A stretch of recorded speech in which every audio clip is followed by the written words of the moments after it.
the ability of many families to live reasonable lives. We are in societal decline. Crime completely out of control. Here in Hull, has never been in graver problems internally. We are getting poorer. The average Brit is getting poorer. The cost of living is destroying. Crime 25% higher than the national average. People scared to go out after dark. The police force, who seem to be more concerned. A politician punches a constituent. CCTV captures everything. The court says prison is appropriate, then suspends the sentence anyway. If you're wondering why Nigel Farage calls this a two-tier justice system, you're not alone. About what we say on social media. Goes for Pete. More concerned than maybe the Labour MP for Runcorn. With Reform UK now polling at 25%, ahead of both Labour and Conservatives, Farage's message about political elites receiving preferential treatment is clearly striking a chord. The establishment doesn't want you to connect these dots, but the evidence is becoming impossible to ignore. Is it mere coincidence that a politician who punched a constituent 5 times walks free while ordinary citizens face the full force of the law? The curious case of Mike Amesbury has raised serious questions about the equality of our justice system, and Nigel Farage isn't holding back in his assessment. Let's examine what actually happened in this troubling incident. Labour MP Mike Amesbury was convicted of assault after what was initially described as an altercation with constituent Paul Flowers. The court heard that Amesbury had been drinking heavily before the incident, which occurred at around 2 a.m. outside a local pub. What started as a verbal exchange quickly escalated into something far more disturbing. I guess that's because he's part of the Labour Party and part of the ruling class, and we saw it after the riots last summer.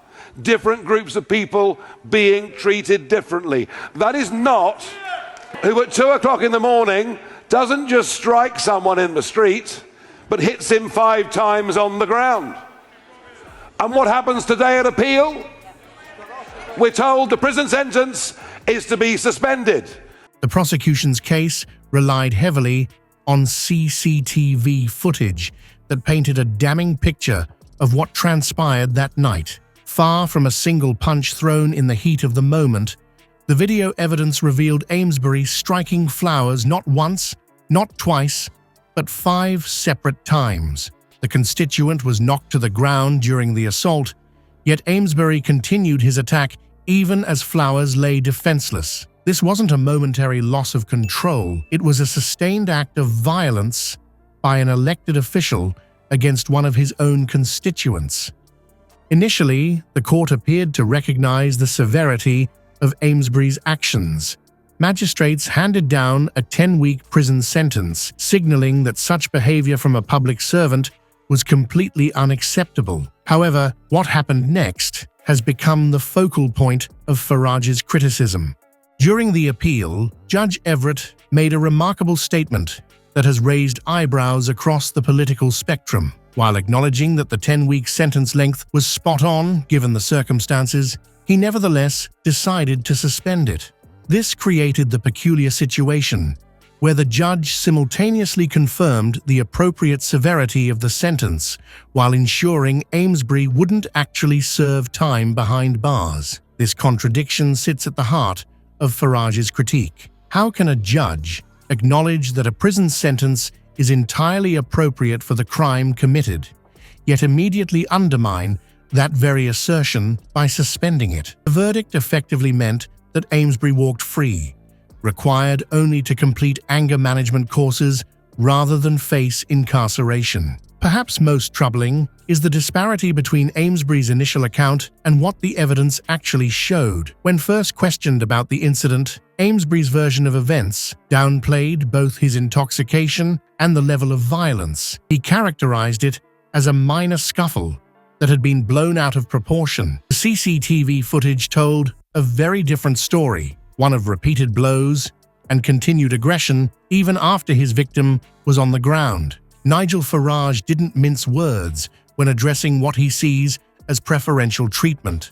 That's because he's part of the Labour Party and part of the ruling class, Farage stated bluntly. His accusation cuts to the core of what many observers find disturbing about this case: the perception that political connections directly influenced the judicial outcome. Farage went further, connecting Amesbury's case to what he perceives as a broader pattern of inequality in our justice system. We saw it after the riots last summer.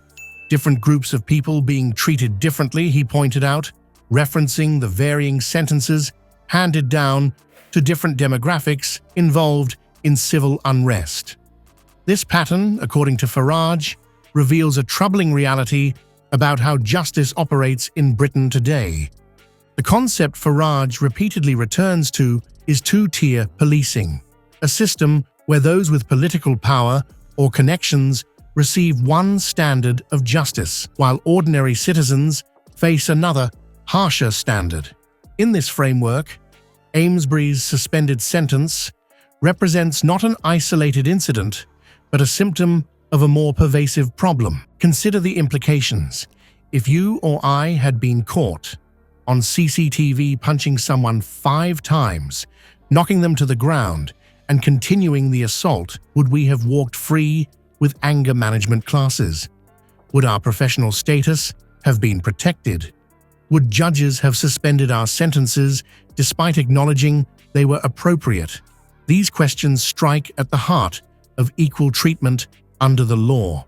Reform UK's soaring popularity in the polls, now outpacing established parties, shows Farage's message about justice inequality strikes a chord with voters fed up with the political elite protecting their own. While ordinary citizens face harsh penalties for similar offences, Amesbury's sentence requires only 200 hours of unpaid work, anger management courses, alcohol monitoring, and 20 days of rehabilitation activities. This lenient treatment exemplifies the very system Farage condemns. His declaration against two-tier policing and two-tier justice isn't merely political rhetoric, it's a fundamental challenge to institutional favoritism. The question haunting this case extends beyond partisan politics. If you or I had committed the same assault, would we be completing community service or sitting in a prison cell? As Britain's political landscape shifts, this question of equal justice seems to be resonating far beyond Westminster, signaling a growing public awakening to established power structures that protect their own at the expense of fairness for all.